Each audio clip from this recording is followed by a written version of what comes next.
Hi అండి, ఈరోజు మనం క్యాప్సికమ్ ఎగ్ ఫ్రై ఎలా చేయాలో చూద్దాం. ఇది రోటీలోకి అలాగే అన్నంలోకి చాలా చక్కగా ఉంటుంది, టేస్టీగా ఉంటుంది. మనం ఇందుకోసం ముందుగా స్టవ్ పైన ప్యాన్ పెట్టి ప్యాన్లో 2 టేబుల్ స్పూన్ ఆయిల్ వేసేసుకొని ఆవాలు, జీలకర్ర, అలాగే పచ్చిమిర్చి, ఉల్లిపాయ, కరివేపాకు ఇలా వేయించుకోవాలి. ఉల్లిపాయ కలర్ చేంజ్ అవ్వడం కోసం కొద్దిగా సాల్ట్ కూడా వేసానండి, త్వరగా చేంజ్ అవ్వడం కోసం. సో ఇవన్నీ మగ్గిన తర్వాత కొద్దిగా కలర్ చేంజ్ అయిన తర్వాత ఇందులో అల్లం అలాగే పసుపు వేసుకోవాలి. ఇక నేను ఇందుకోసం ఒక క్యాప్సికమ్ని యూజ్ చేస్తున్నానండి, బిగ్ సైజ్ క్యాప్సికమ్ని ఇలా ముక్కలుగా చిన్న చిన్న ముక్కలుగా కట్ చేసుకోవాలి. సో ఇప్పుడు మనం ఈ క్యాప్సికమ్ ముక్కలని ఇందులో వేసుకోవాలన్నమాట.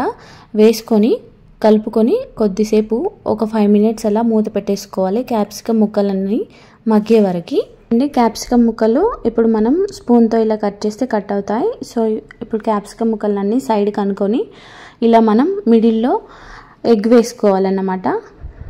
సో ఇలా ఎగ్ వేసుకొని దీనిని మనం ఎటు కదపకుండా ముందుగా దీనిపైన మూత పెట్టేసుకోవాలి. ఇలా 5 మినిట్స్ ఇలా మూత పెట్టేసుకుంటే ఎగ్ చూడండి ఎలా వచ్చిందో. సో దీన్ని మనం ఇప్పుడు కలుపుకోవాలన్నమాట. సో ఇలా కలుపుకోవడం వల్ల ఎగ్ అనేది చిన్న చిన్నగా అవ్వదు, ముక్కలు అనేవి చిన్న చిన్నగా అవ్వవన్నమాట. సో ఇందులో ఇప్పుడు మనం రుచికి సరిపడా కారం, ఉప్పు అలాగే